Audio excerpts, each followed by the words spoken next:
So by popular request, I'm going to talk about my personal story with semen retention, why I started, what it's turned into me today. So obviously, like I've had a spiritual practice for a very, very long time, but obviously I wasn't doing semen retention. Now my spiritual journey had slowly moved me into changing, among other things, but slowly moved me into changing my lifestyle choices, right? So slowly over time, I started to take better care of my body, started to eat healthier. I stopped drinking alcohol, and all of this stuff, right?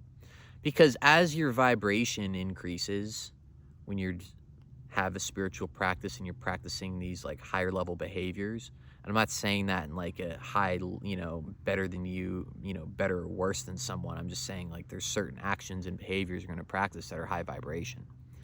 And then when you have a higher vibration like operating system, all those other habits are slowly going to drop off. I think that's why a lot of people don't last on semen retention, even because like every other part of their life is just debaucherous, low level, low vibration behavior. And semen retention is very like one of the purest high vibrational things that you can do. And it's like it might just not fit for your lifestyle yet, which is fine. There's nothing better or worse than this. It just is what it is. It's reality.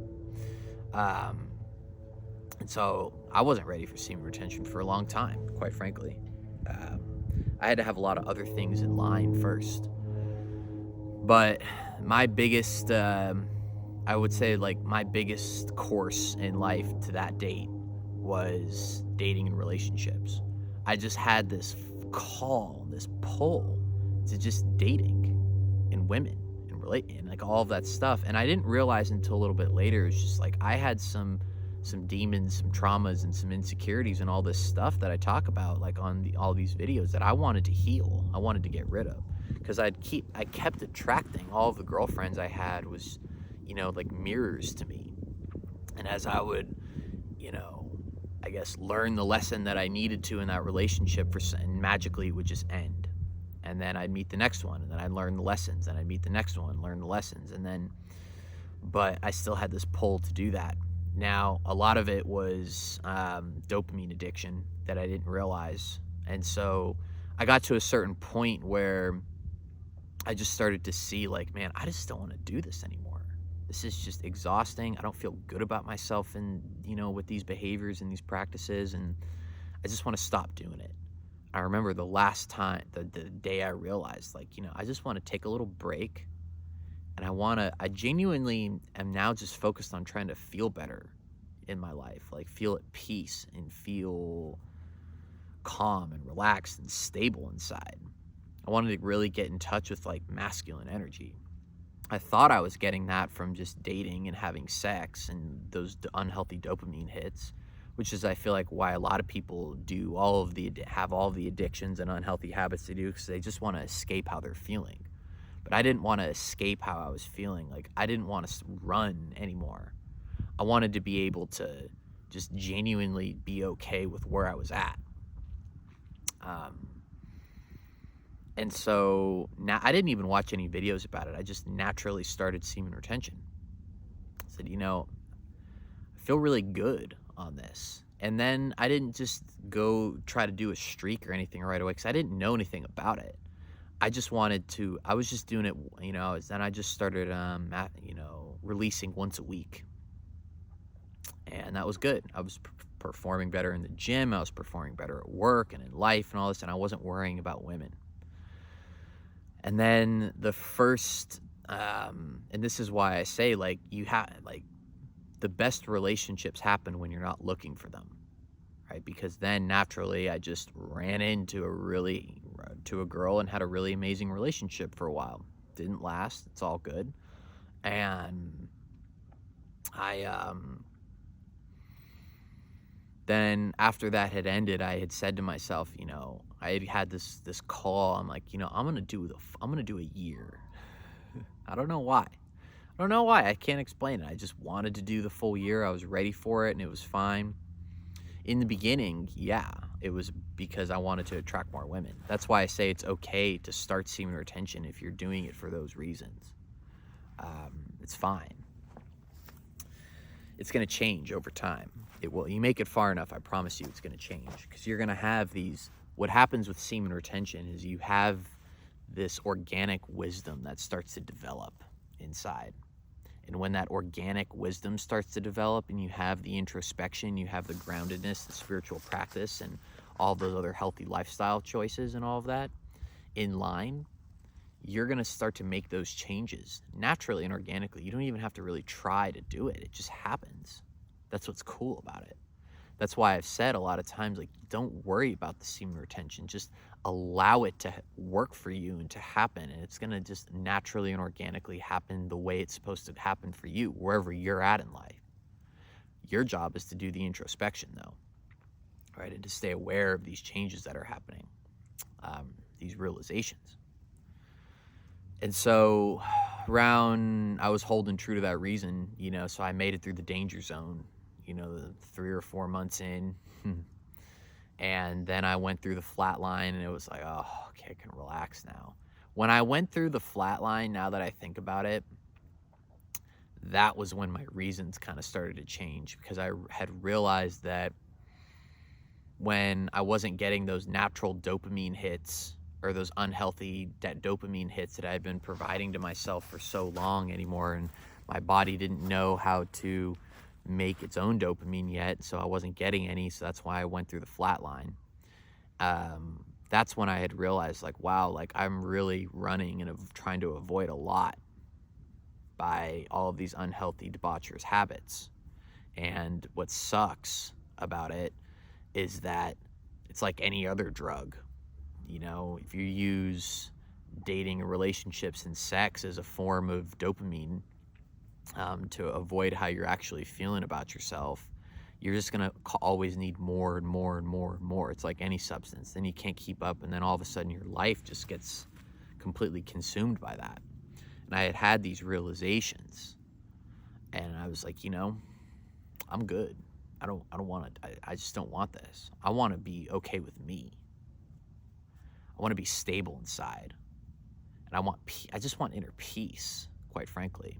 Everything else is secondary to me at this point. I want my peace, and I want my health. Those are the two most important parts for me. So then, I made it. I've already done my video about the 1 year of semen retention, and I talk about much more in depth of how that full year was, month to month, and all of that, and all of those realizations. But then when I made it to the end of the year, it was like clockwork. It's crazy. It was like clockwork. I naturally just bumped into the next great relationship in my life. There was nothing I could do to, run away from it. It just happened. And it was, to this day, the most beautiful woman that I've ever been with. And she was super amazing, and it was great. We both loved martial arts and loved the same things and all of that. And then, it ended. It's fine. That right there is when I had that was a hard one to let go of, because semen retention in this full year had really reset my empathy and my emotions, and developed like a really deep inner peace and love. And so I was able to fully give myself to someone, right? And then so that when that ended, that was a hard one to let go of. And then what happens is you get re-addicted to the dopamine. You want that again. So I went and sought it out. It was forced. It wasn't natural. It was forced. It needed to happen, right? It was part of the journey. It needed to happen. It was going to happen, but it wasn't natural or as organic. Ran into a very, very unhealthy, destructive relationship, a narcissist. But you know what? I can't blame it all on that person, right? Because what was I, you have to be, if you're being honest with yourself, it's like, what are you doing dating him, right? You must not be that healthy either. But I didn't realize that at the time. I just knew something didn't feel right. But naturally, of course, I ignored all that stuff and stayed. And I didn't realize it at the time, but I was healing my core, like soul contract wound. That serious codependency, and this lifeline, or this whole line of like family trauma. So I was with this person, and I remember the relationship was getting so bad. I was so tense and so anxious and so stressed, and I couldn't even sleep at night, or couldn't even take naps. I couldn't even focus on anything. It was so stressful and stifling to me. And all of a sudden, I was sitting there meditating through it, and then boom, it just went away. Naturally, I felt like this big shift had happened. When you're going through semen retention and you're on a spiritual practice, if you're doing it the right way, you're going to have these shifts. You know, some people will call them awakenings. I think that's a kind of a cliche, superficial term because it's so romanticized today, but there'll be these big shifts that happen in life, and your entire perception of the world's going to shift and change, and it's really cool because you're going to feel like you just got a big upgrade on the car you're driving, but you don't really know how to work the controls yet, but it's super satisfying and fun for a little while. Things always seem to work out a little bit for you right then and there. And then naturally what happens is you adjust, and your reality just is what it is. It's not as exciting anymore. It's just like anything. The Honic Treadmill, look that term up if you haven't. And then and at that point I'd realized I had gotten re-addicted to the dopamine addiction again and stuff. That's why I'm saying, like, the semen retention journey isn't linear, right? I was still aware of semen retention and all this stuff, but I wasn't. Again, it's ebb and flow, right? So I'd gotten re-addicted to the dopamine again, and that was the hardest relationship to ever let go of, because, and quite frankly, I don't even know if I would have been able to in the time that I did if I didn't have the semen retention practice. Took another long break from dating and relationships. I wanted to get back to a place of stability and centeredness. And then when I felt like I had really let go, I had actually gone to my curandero, which is a South American spiritual healer, and I had a cleansing, a spiritual cleansing. And again, like, it works for me, okay? And I remember he had told me, well, I feel like you'd been really digging a lot spiritually. You've been uncovering a lot. You've been doing a lot of work, and now is a time for you to just really relax and enjoy and kind of be in more of a feminine flow state. Because, we have the masculine and feminine energy inside us, right? Sometimes some energies, prevail and are predominantly more impactful than others, right? We're acting on more of a feminine state or more of a masculine state, depends on where you're at and what you're doing. I think a lot of people have the wounds in the opposite of their sex and gender. Like some people have a lot of guys have a wounded feminine, and a lot of women have a wounded masculine, and they operate in that pattern, in those habits. This is why a lot of men are so codependent, and a lot of these, and they're so kind of emotionally weak and vulnerable, so to speak. But then it's also why a lot of women are in the modern women stage, and they act super masculine and hardcore and all of that, which is fine. Again, we're just people. There's nothing wrong with any of this stuff. I always like to say that and preface that there's no judgment.